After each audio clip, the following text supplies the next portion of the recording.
There's always a night, a moment, a time when the clock strikes midnight and the truth shows up like an uninvited guest. On August 17th at midnight, that's when panic walks in. But hear me, panic isn't your enemy. Panic is the alarm clock that wakes you from the sleep of your excuses. The midnight hour is not just a time on a clock. It is not just 12 ticks past the 11th. Midnight is a mirror. In the brightness of the day, we are masters of disguise. We walk tall, we laugh loud, we hide behind routines, jobs, relationships, and distractions. We are busy performing, busy proving, busy pretending. But at midnight, when the noise quiets, when the crowds disperse, when the spotlight turns off, truth steps forward.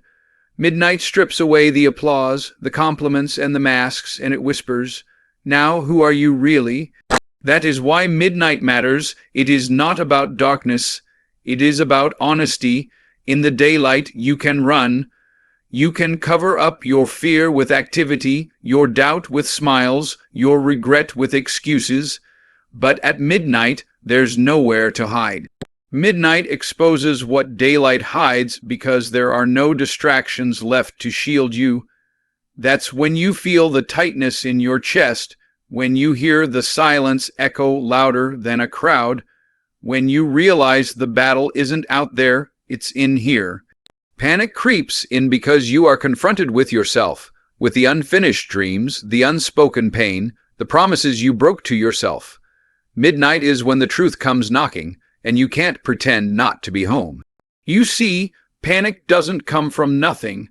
Panic rises because deep down, you know the truth you've been dodging.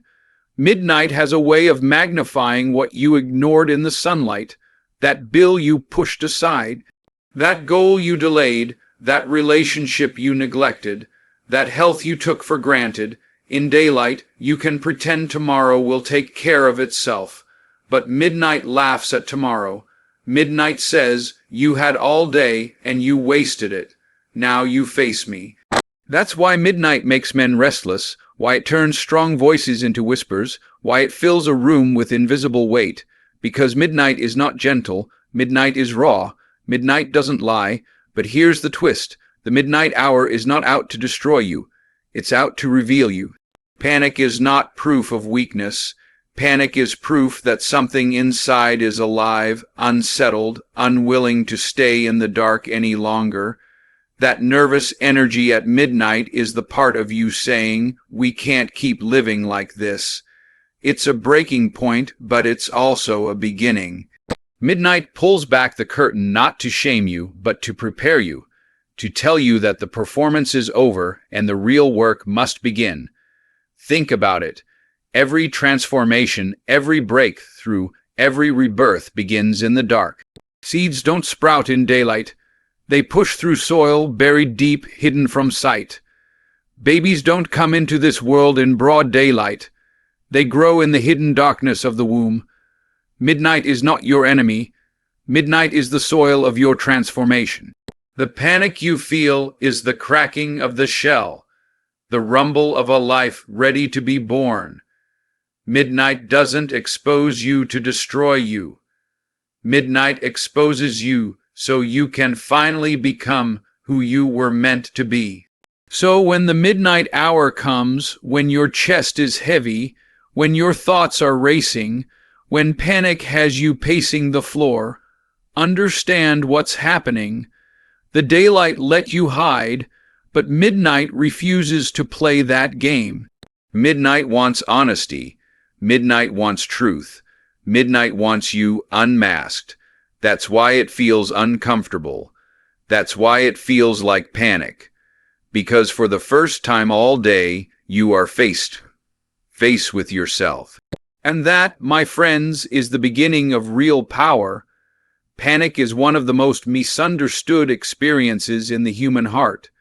We treat it like an enemy, like something out to destroy us. We run from it, medicate it, bury it under distractions, or silence it with noise. But panic is not a punishment. It is not the universe conspiring against you, not a curse dropped on your shoulders. Panic is a messenger.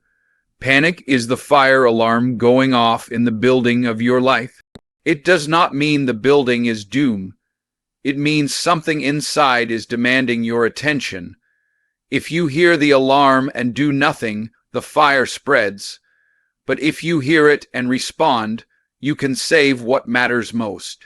Think about it. When your body panics, your heart races, your breath shortens, your mind spins. Why? Because your system is trying to tell you something. Wake up. Something needs to change. Panic is not a thief. It is a spotlight.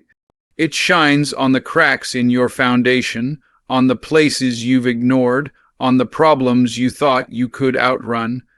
If you interpret panic as punishment, you'll collapse under its weight. But if you see it as a signal, you'll rise with clarity.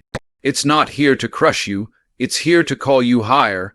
The mistake most people make is treating panic like an executioner. They panic about their panic.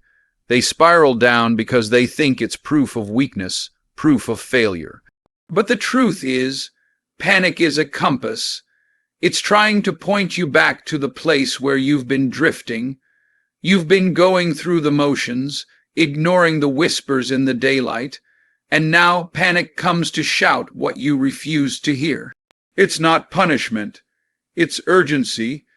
It's your soul sending you a text message saying, "Time's up. We can't live this lie any longer." And listen, panic doesn't visit the empty. It doesn't chase the meaningless. Panic shows up because something in you still matters, something in you still burns, something in you refuses to die quietly. Panic is the voice of potential knocking on the door, saying, "I won't let you settle." The very fact that you panic means you care. You care about your life, your choices, your direction. You care enough to feel the weight of what you could lose. And that, my friends, is not punishment. That is passion in disguise. Imagine a sailor in the middle of the ocean. His compass starts spinning wildly. His instruments are failing, and suddenly panic surges through his chest. Is that punishment? No. That is his body telling him, "You are off course. Fix it before it's too late."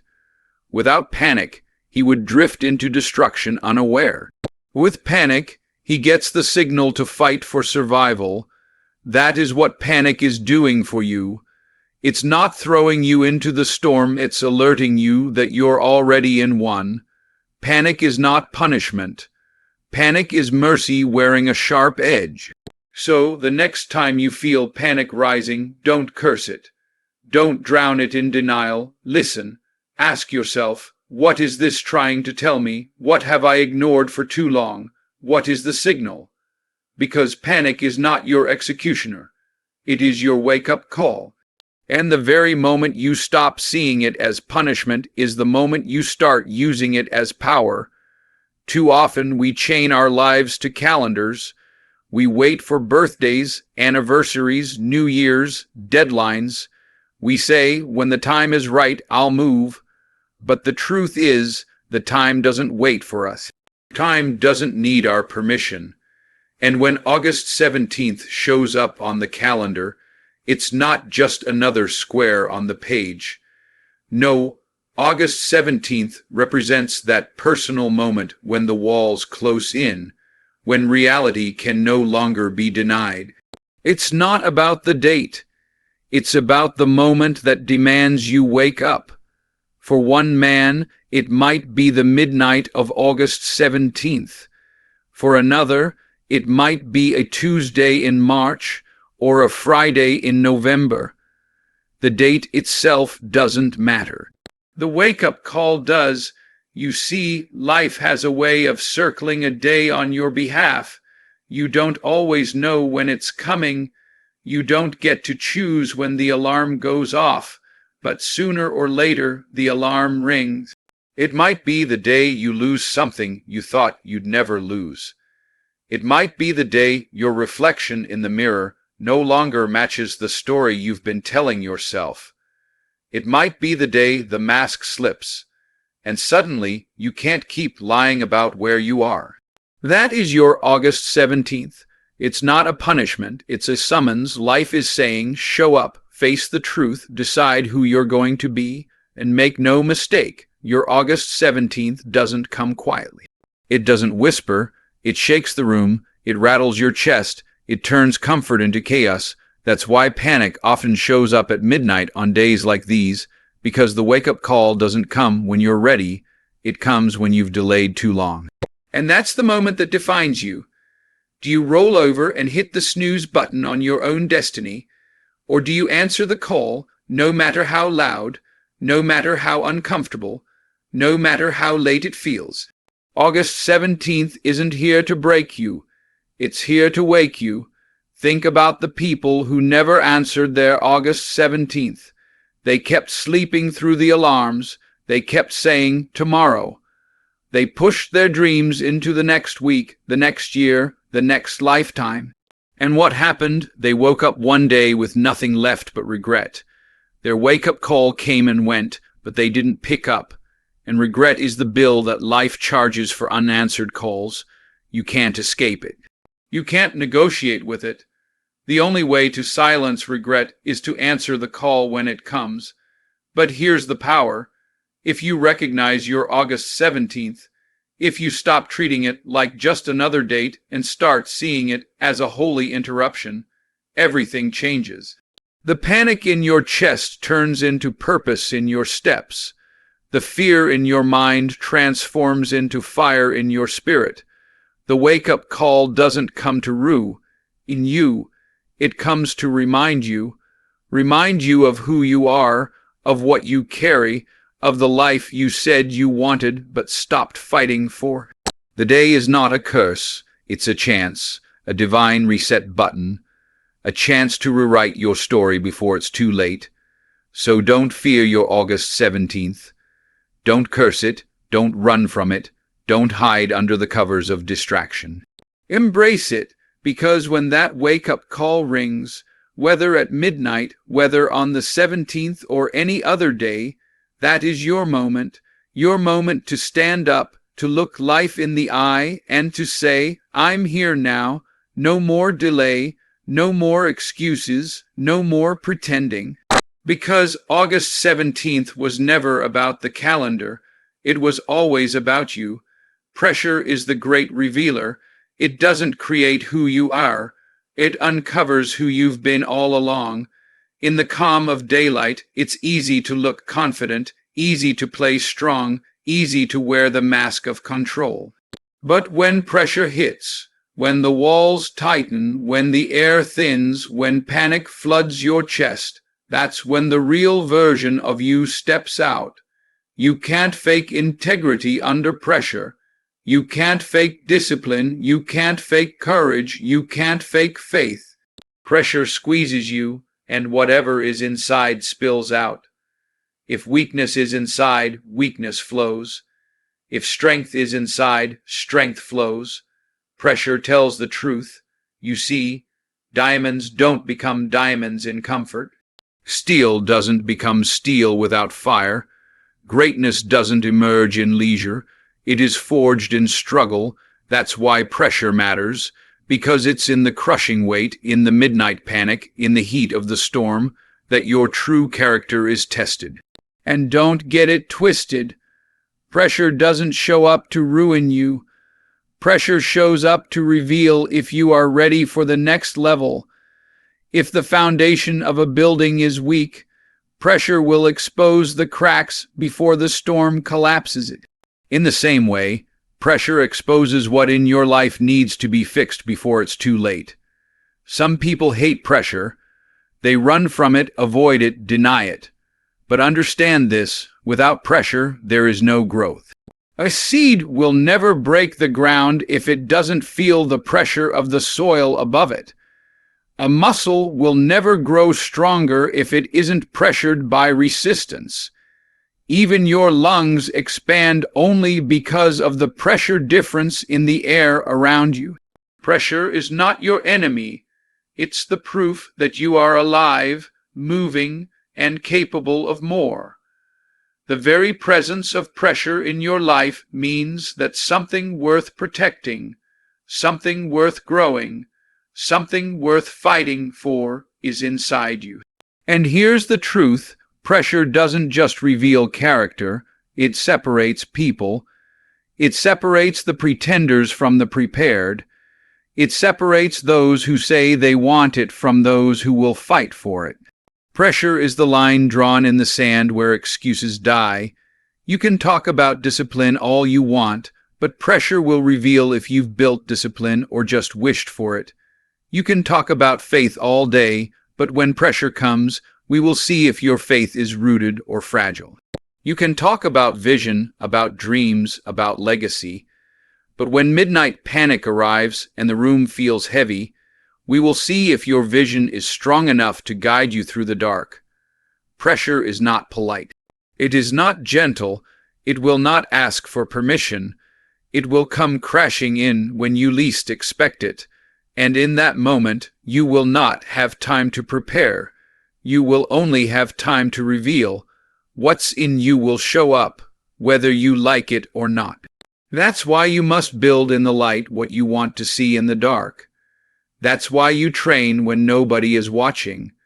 That's why you discipline yourself before the test comes. Because when pressure arrives, it's too late to prepare. It's time to perform. And performance will always reveal what you built in secret. So don't despise the pressure. Respect it. Let it show you who you are, and let it teach you who you still need to become. Because pressure doesn't lie. Pressure doesn't flatter. Pressure doesn't pretend. It tells the truth about your character, and that truth is the foundation upon which greatness is built. Midnight panic doesn't destroy you. It uncovers you. And when the truth is revealed, you finally have the chance to face it, to own it, and to transform it. Life is not defined by the storm, it's defined by how you stand in the storm. Panic will visit all of us. Midnight will come for every soul. Pressure will press on every chest, but the outcome, that's not written in panic. That's not written in pressure. The outcome is written in your response. Some people break when panic comes. Others break through. The same midnight that drowns one man can become the awakening of another. It's not the circumstance that determines destiny. It's the response. Think about it. Two people can face the exact same storm, the exact same panic, the exact same midnight hour. One falls to the floor, crippled by fear. The other stands taller, fueled by it. What's the difference? Not the storm, not the darkness, not the panic. The difference is the response. Panic may be inevitable, but paralysis is optional. Fear may knock at your door, but surrender is a choice. The moment you decide how to respond is the moment you decide your outcome. Your response is the steering wheel of your life. Panic might be the engine revving wildly. Pressure might be the storm outside, but your response is the wheel in your hands. You can steer toward collapse, or you can steer toward breakthrough. You can let your emotions dictate your direction, or you can grab hold of that wheel and decide, I'm not going down like this. Panic doesn't get the final word. Your response does. Because panic is just a feeling, and feelings don't write your future unless you give them the pen. Now, don't get me wrong, your response won't always look like calm perfection. Sometimes your response will be messy, sometimes you'll stumble, sometimes your voice will shake, but that's all right, because courage doesn't mean you don't feel fear. Courage means you feel fear, and you move anyway.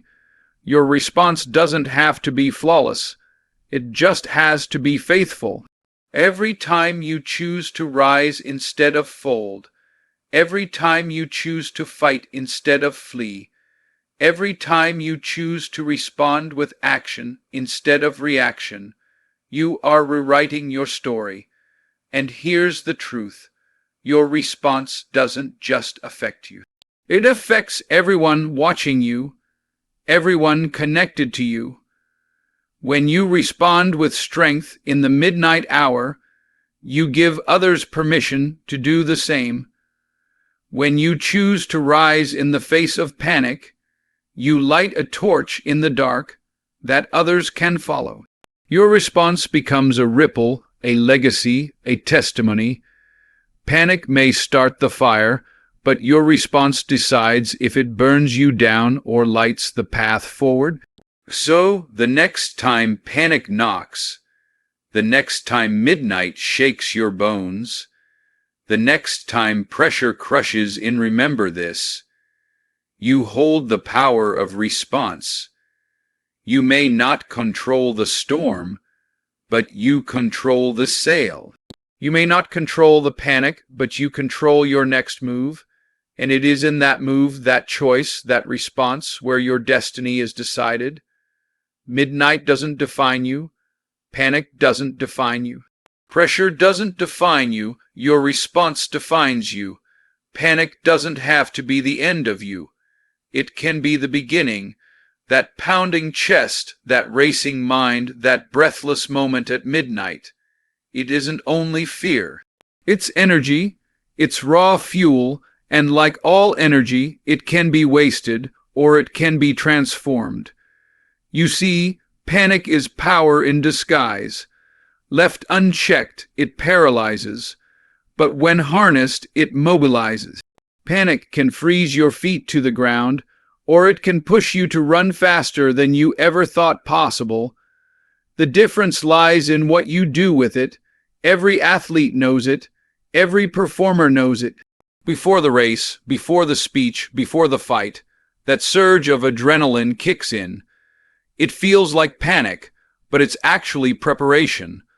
The body doesn't know the difference between fear and excitement. It just knows intensity. So what if the thing you call panic is really the body loading you with fuel? What if that shaking in your hands, that fire in your chest, is your system saying, "You're about to step into something bigger. Take this energy and use it"? Panic isn't proof of weakness. It's proof that you're alive, standing at the edge of growth. The problem is, most people mislabel the gift. They feel the surge and think, "I'm failing." No, you're fueling. They feel the tightness and say, "I'm breaking." No, you're building. Panic is the storm before the breakthrough. It's the signal flare of your own potential telling you, "I refuse to let you stay comfortable." And the moment you flip the label, the moment you decide, this isn't fear, this is fire, everything changes. Because then you stop running from panic, and you start running with it. Think about the stories of those who overcame impossible odds. They weren't calm, they weren't comfortable, they weren't lounging in peace. They were pressed, stretched, terrified, and yet they moved anyway. They took the panic in their chest and turned it into power in their steps. That's how mountains are climbed. That's how battles are won. That's how destinies are fulfilled. Not by escaping panic, but by transforming it. By taking the very thing that tried to break you and using it as the wind in your sails. And here's the truth. Panic is only wasted when it leaves you the same. If it shakes you, but you don't rise, wasted.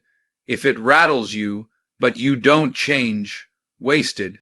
But if panic drives you to face the truth, to make the call, to take the step, to break the habit, to finally rise to the life you've been avoiding, then panic has done its job. Panic was never meant to be your prison. It was meant to be your power source. It was never meant to silence you. It was meant to ignite you. So when midnight comes and panic grips your chest, don't let it choke you. Harness it. Convert it. Ride it like a wave, because the same surge that could drown you is the surge that can carry you to shore. Panic is power waiting for permission. And the moment you give it permission, not to paralyze you, but to propel you, you stop being the victim of midnight and you start being the master of it. That is how you turn panic into power. So here we stand, midnight, 17 August, the day he panics. But you now know the truth. Midnight is not your enemy. It is your mirror. Panic is not punishment, it is a signal. August 17th is not a date on a calendar. It is the alarm clock of your destiny. Pressure doesn't crush you, it reveals you, and your response it defines your outcome. But above all, panic is power waiting to be claimed. You can either surrender to it, let it chain you, let it drown you, or you can harness it, ride it, transform it. Midnight doesn't come to break you, midnight comes to wake you, and when that day arrives, whether it's August 17th or any day of your life, stand tall, look panic in the eye, and say, "You will not control me, I will not fold, I will not run, I will rise." Because panic may start the story, but your response will finish it. And your finish can be power.